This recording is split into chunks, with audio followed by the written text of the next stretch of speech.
Hello दोस्तों, मैं हूं शाह रफी और आप देख रहे हैं इन्फॉर्मेशन विथ यू। यानी कि यहाँ पे जो भी आपको जानकारी मिलती है बिल्कुल ही ऑथेंटिक और सही जानकारी मिलती है, जिसमें 1% भी आपको मिलावट नहीं होती है। तो चलिए मैं आज आपको ले चलता हूँ हमारे अगली खबर की तरफ, जहाँ पे आपको बताऊंगा श्री लालू प्रसाद यादव जी के बारे में, जो अभी काफ़ी चर्चे में है। वो इस वजह से कि वो पहली बात तो वो अभी 12वीं बार आरजेडी का राष्ट्र अध्यक्ष चुना गया है। उसके अलावा उन्होंने एक ट्वीट किया है। मैं वो ट्वीट आपको दिखाना चाहूँगा, आप अपने स्क्रीन पे दे सकते हैं। उन्होंने ट्वीट ये किया है कि पीएफआई की तरह जितने भी नफरत और दोष फैलाने वाले संगठन है, सभी पर प्रतिबंध लगाना चाहिए, जिसमें आरएसएस भी शामिल है। सबसे पहले आरएसएस को बैन करिए, ये उससे भी बदतर संगठन है।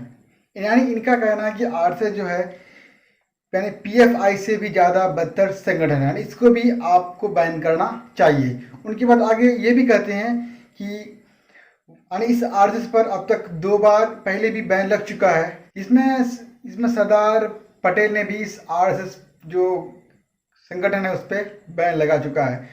तो ये था लालू प्रसाद जी का एक ट्वीट था, जिसके बाद वो काफ़ी चर्चे में है। यानी लोग अब तरह तरह के बातें कर रहे हैं कि ये यानी बीजेपी को एक तरह की खुली चुनौती है। तो अब इनमें जो कुछ जो भक्त हैं या जो भी कहें, उनका जो इस कमेंट पे क्या रिएक्शन है वो भी मैं आपको दिखाना चाहता हूँ। तो सबसे पहले आपको मैं दिखाता हूँ यहाँ पर सुधा साहू। ये रिट्वीट क्या करती है कि केंद्र सरकार और राष्ट्र सुरक्षा एजेंसी को ये बयान गंभीरता से लेनी चाहिए और लालू यादव जैसे देश विरोधी तत्वों को बढ़ावा देने वाले तमाम नेताओं को अविलंब देशद्रोह के केस में अंदर कर देना चाहिए। यानी इनका कहने का मतलब ये है, अगर देश में कुछ भी बुरा हो रहा है, यानी अगर किसी को लग रहा है कि ये बिल्कुल गलत है और वो उनके खिलाफ अगर आवाज़ उठाता है, तो इन लोगों का कहना ये है कि उनके खिलाफ आवाज़ उठाने वालों को ही तुरंत क्या करना चाहिए, जेल के अंदर बंद कर देना चाहिए। यानी कि जो अगर सही बात बोले तो उन पर तुरंत कार्रवाई करनी चाहिए, बल्कि उनके समर्थन में खड़े नहीं होते हैं, बल्कि क्या करते हैं उनका अपोज करते हैं। यानी हंसराज मीना ये क्या कहते हैं कि भारतवासियों को एकता को तोड़ने वाले संगठनों पर बैन लगनी चाहिए। बिल्कुल सही बात है। यानी कि जो भी संगठन जो भारतवासियों की एकता को यानी हिंदू मुस्लिम सिख ईसाई जो भी भाईचारगी का एकता है, उनको जो भी क्या तोड़ने की कोशिश करता है, जो भी संगठन है, उन पर क्या होना चाहिए, बैन लगनी चाहिए। फिर वहीं पर क्या आपका अमित कुमार बबलू कहता है कि आरएसएस पर आजीवन प्रतिबंध लगाए जाने की ज़रूरत है। यानी इसका मतलब ये भी क्या है, आरएसएस के बिल्कुल ही खिलाफ है। या इसका भी कहने का मतलब ये है कि अगर आप पीएफआई को बंद कर पर बैन लगाए तो आप क्या करें, अब आरएसएस पे भी क्या करें, बैन लगाएं। यानी ये मांग किससे कर रहा है, बीजेपी सरकार से कर रहा है। उसके बाद यहाँ पे क्या क्या करता है, कल्पना दुबे राष्ट्रवादी टीआईएफ, ठीक है उनका नाम है। यहाँ पे मतलब उस नाम से वो अपना क्या करते हैं, ट्विटर अकाउंट से खुला हुआ है। क्या लिखा हुआ है, क्या लिखी है उसने, चारा खाओगे तो गोबर ही करोगे। ये कितना गलत सोच है इन लोगों का। यानी कि अगर कोई सही कह रहा है, ठीक है, अगर उनको लग रहा है कि उनके हिसाब से कि ये सही है कि इनको ये बैन लगना चाहिए, तो इनका जवाब क्या मिल रहा है कि अगर चारा खाओगे तो गोबर ही करोगे। अब वहीं पर एक शख्स और है, यहाँ पर डॉक्टर रुपेश तिवारी।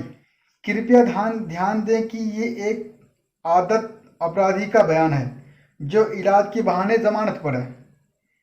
वैसे जिस पार्टी का अध्यक्ष भ्रष्टाचार के अनेक मामलों में सुप्रीम कोर्ट तक के सजा पा चुके हैं, उस निर्लज दल का भी मान्यता रद्द होनी चाहिए। ठीक है, यानी कि ये एक डॉक्टर है और एक डॉक्टर का आप बयान सुन सकते हैं किस तरह से कर रहा है। लेकिन वहीं पे एक शख्स और हैं जिनका नाम है प्रिंस प्रकाश यादव। ये कह रहे हैं कि जी बिल्कुल, ये बात हमने भी कई दिनों से कर रहे हैं। यानी कि देखिए, आप उसका देख सकते हैं ट्वीट जो किया है, 22 सितंबर को ट्वीट किया है। इसमें उन्होंने क्या कहा है कि प्रतिबंध सिर्फ पीएफआई पर ही नहीं, बल्कि इस तरह कट्टरवाद सामंतवाद को बढ़ावा देने वाले सभी संस्थाएं, चाहे वो आरएसएस या हिंदू परिषद हो, सभी पर प्रतिबंध लगाना चाहिए।